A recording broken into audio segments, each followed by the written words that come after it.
So this is going to be the first video in a pretty long series I'm going to do on causal inference.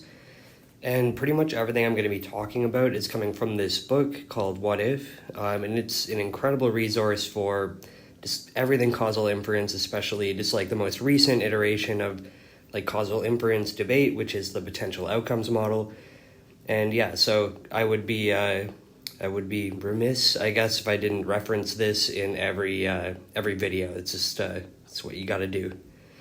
So a causal question is pretty much any question that is looking at whether one variable is a direct cause of another. So conventionally we refer to these as X and Y. There's other options, but just for the time being, we think about X causing Y. So like the one we're the most familiar with is, does X cause an increase in Y? So that would be a statement like smoking causes lung cancer. So why that is causal is because like we are able to attribute smoking as the direct reason that someone has an increased likelihood of having lung cancer. And one we're less familiar with is whether X causes a decrease in Y, which is still a causal relationship, but that one's a little weirder with the way we use cause in the English language, where it sounds weird to say that a vaccine causes the flu. It would be more accurate to say that a vaccine has a causal relationship with the flu, where it's not increasing your likelihood of getting it, but decreasing your likelihood of getting the flu. So that kind of represents both kinds of causal relationships. It's pretty much just when a variable leads to an increase or decrease in another variable, and there's nothing else kind of contributing to that. It's a direct relationship. And causal inference is this idea that it's impossible pretty much to directly observe one variable causing another, but what you do is kind of take information from a bunch of observations and collectively attribute one variable to causing another. And in that way, you're inferring causation rather than observing it directly. So this video is mostly going to be just an overview of like the history of causal inference thinking, but the majority of the actual series is going to be looking at the potential outcomes model, and that's basically going to be most of the videos that follow, but it's not going to be as much the topic of this video. So religion kind of dominated causal thinking early. Things were going really well in like antiquity, like 300 BCE.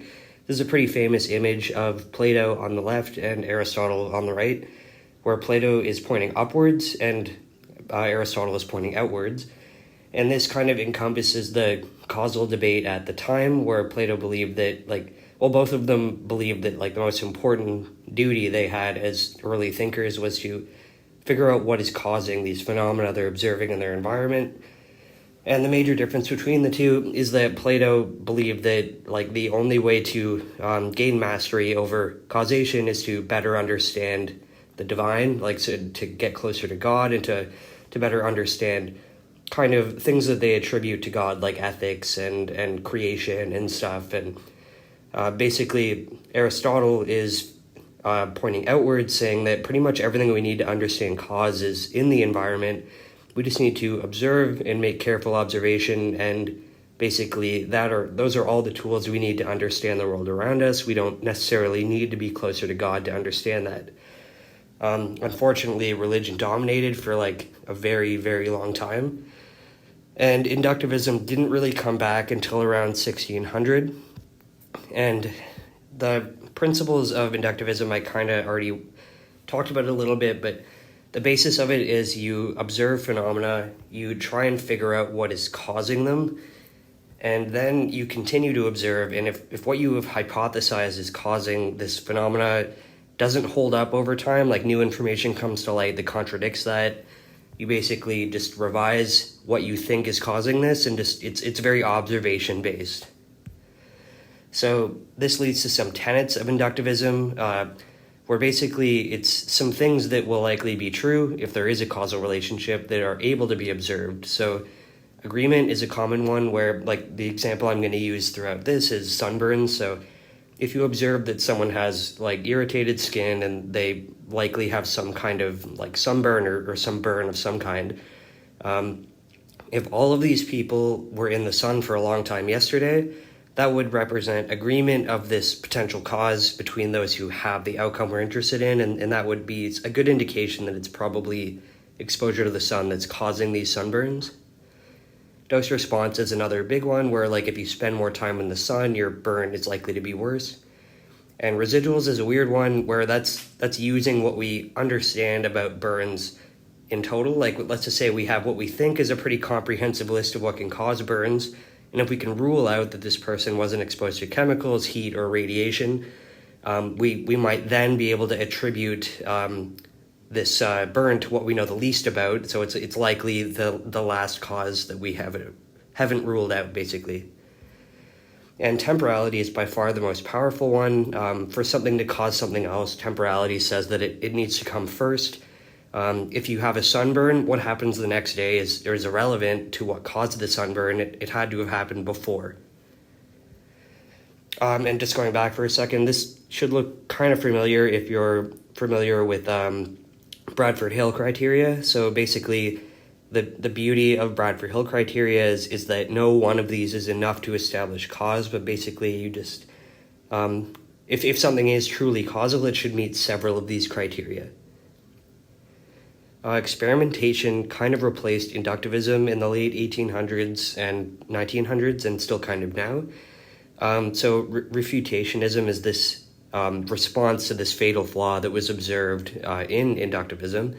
So there's this kind of famous thought experiment where through inductivism, you might fall victim to this course of events where, let's just say you're trying to figure out why the sun rises, and you consistently observe that when a rooster crows and time goes by, the sun then rises. Basically, if you observe that time and time again through this lens of inductivism, you have proved, in quotes, that the rooster is causing the sun to rise. This obviously isn't true, so what refutationism does is basically tries to refute that by, I guess, killing the rooster, seeing if the sun still rises, and since it does, that would be some evidence that it wasn't the rooster that was causing the sun to rise. So that's pretty much the basis of the current scientific method, where you have this hypothesis, you keep trying to refute it, and if you're unable to, then basically you're getting closer to inferring causation. So lab-based experimentation is what kind of dominated early in this experimentation era, because germ theory was coming around. We got really good at making microscopes and stuff, and we were able to basically see that what is causing most infectious disease. And that led to this kind of overconfidence that microorganisms cause all disease.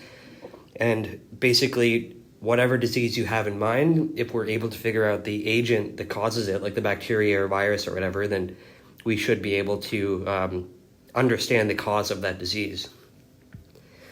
I guess this is kind of encompassed in something called Koch's postulates, which is a way to, determine what agent is causing a disease. So our body it was recognized as this kind of this ecosystem of several bacteria, but we need to figure out what bacteria might be causing a sickness. So some of these postulates are, if your hypothesized agent is represented in every single individual who is sick with this sickness, that's one piece of evidence that kind of says that this might be the organism causing the disease. But if you never find it in healthy people, that's even more evidence that this bacteria or virus is causing the disease you're interested in. And this one that is kind of a weird one is, if you inject this into healthy people, they should get the disease you're interested in. And if all of these, in addition to some other ones that I haven't mentioned, are true, then basically this is proof, I guess, in quotes, that this bacteria causes this disease. So in the early 1900s, basically once we started to realize that not all diseases come from bacteria and viruses, we still were trying to have this really rigid lab-based investigation of causation. So my silly example here is basically if you have two identical lab settings and you are trying to figure out whether radiation leads to superpowers. Basically, what you've done here is you've created two scenarios where the only difference is that radiation was present in one and absent in another. And if you are able to like consistently observe that the environment that had radiation led to some superheroes and the one with no radiation led to none, that would be like some strong evidence that all of the differences in the rate of superpowers is attributable to radiation. So again, that's kind of like a silly example, but that is how we brought this like kind of like certainty of this like Koch's postulates into broader questions that don't necessarily involve viruses and bacteria and stuff. So now we're in the early 1900s and we're looking at like kind of the major flaws in the scientific method that led us to kind of revisit like the philosophy of causal inference. So comparing the lab and the real world, they differ in a lot of key ways that make lab conditions not necessarily representative and not suitable to all questions. So the lab is sterile, predictable. The real world is very unpredictable. And the lab conditions are also unrealistic, while real world conditions are obviously very realistic. And the lab is a single cause environment, where the real world is a multi-cause environment. It is very difficult to simulate all of the uncertainty in the real world in the lab, because that's the whole purpose of the lab, is to eliminate uncertainty, to eliminate randomness, and basically control everything except for the focal relationship of X and Y. When in reality, let's just say Y is lung cancer, there is an interconnected set of things that contribute to smoking causing lung cancer. At its core, smoking is a major cause, but smoking doesn't occur in isolation. It's the product of many social factors, and basically the lab has trouble replicating what is happening in the real world. So now we're moving into randomized control trials, which is the major answer to that problem.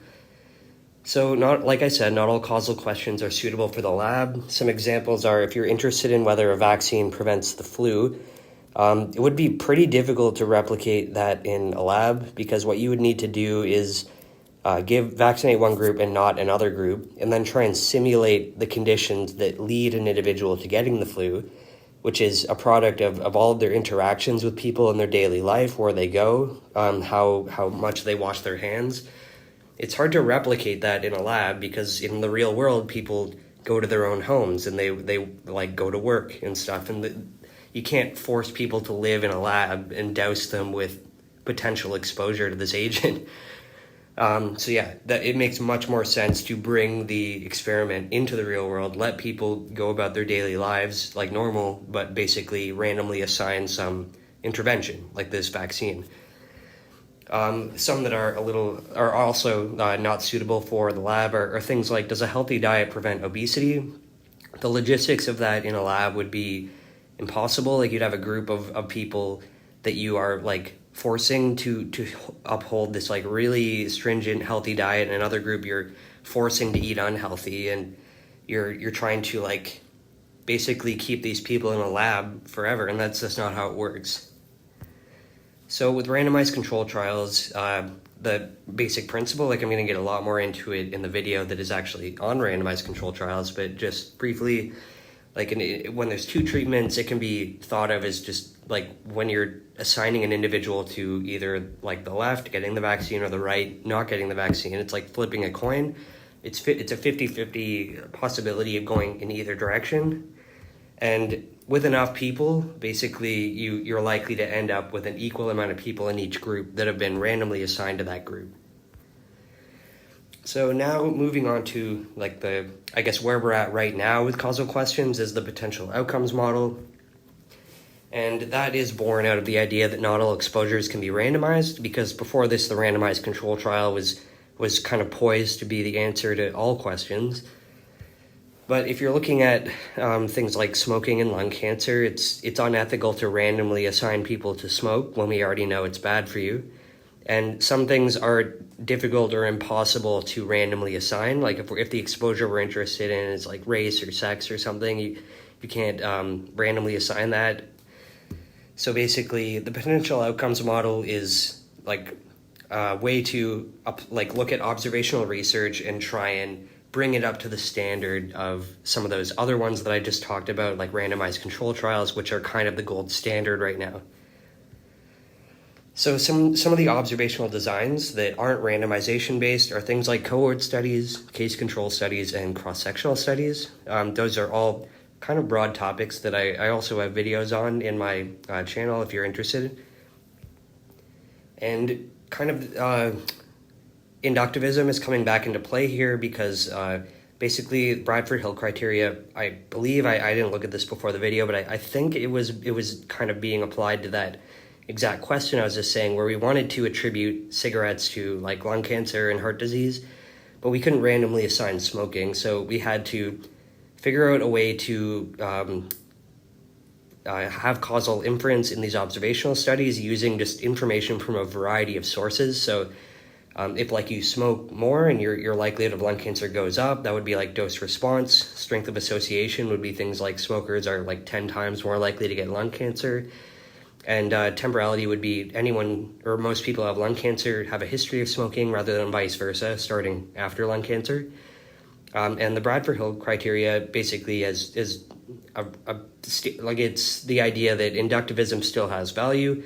It can't necessarily meet the value and definitiveness of a randomized control trial, but you're able to infer causality the more of these criteria that are met by a causal relationship.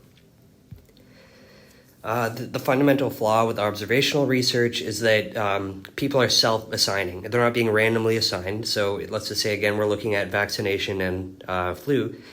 If people were randomly assigned, they'd be very comparable groups because you're equally likely to end up in either group. But once people are self-assigning them, like they do in the self-assigning themselves to a treatment like they do in the real world, people who choose to be vaccinated might differ fundamentally from those who don't, and in ways that can kind of muddy the waters. So those who get vaccinated might be more health conscious, they might be more educated, they might be of a higher socioeconomic status, and all of these things make these groups incomparable, or I guess in kind of a more epidemiological like jargon, unexchangeable. They're different in fundamental ways that make it impossible to attribute their difference in flu to the vaccine. So the counterfactual framework starts off really theoretical, and for the first few videos I'm talking about it, you're going to probably wonder why it's even worth thinking about, because it is kind of ambiguous at first, but as I continue through the series, you'll get it. But as a thought experiment, I guess the counterfactual framework is encompassed by this statement: I wouldn't have gotten the flu if it wasn't for the vaccine. So someone's saying, I would have gotten the flu if it wasn't for the vaccine. So this person got the vaccine. They didn't get the flu, and they're saying, if I didn't get the vaccine, I would have gotten the flu. And similarly, someone could say, someone who has lung cancer who's a smoker might say, I wouldn't have gotten lung cancer if it wasn't for my history of smoking. If it wasn't part that is so crucial, where it's that is implying that if everything was the same except for that one thing. So just a visual of that, let's just say this individual is saying, if it wasn't for, I would have gotten the flu if it wasn't. Man, sorry, it's not going as well. So yeah, this is an individual who gets the vaccine and they don't get the flu. Let's just say this is timeline one. This individual got the vaccine, didn't get the flu. Let's just say they go back in time and they go through this series of events again, except this time they don't get the vaccine, and let's just say they do get the flu. In these two situations, everything is held constant. Like this individual, like anything that is a function of like what month and day it was, is taken care of by going back in time. Any biological factors that may make a difference are held constant because this is literally the same individual. But yeah, so this would be definitive counterfactual evidence that if it wasn't for the vaccine, this person would have gotten the flu. And basically, we consider this timeline one, the factual outcome. So the factual situation is that this individual got the vaccine, didn't get the flu. The situation that is counter to fact, the counterfactual situation, is had they not gotten the vaccine, what would have happened? So for this particular individual, the vaccine was the deciding factor for why they didn't get the flu. if they didn't get the vaccine, they would have gotten the flu. A situation that wouldn't be causal is if this person in both timelines ended up without the flu. So it was regardless of whether they were vaccinated or not, that would be definitive counterfactual evidence that the vaccine did not prevent the flu in this individual. That's the basis of my introduction to the counterfactual framework. I hope you find it interesting. I'm going to do a bunch of videos on this that will kind of culminate in like a little mini series on the potential outcomes framework. And yeah, it should be interesting.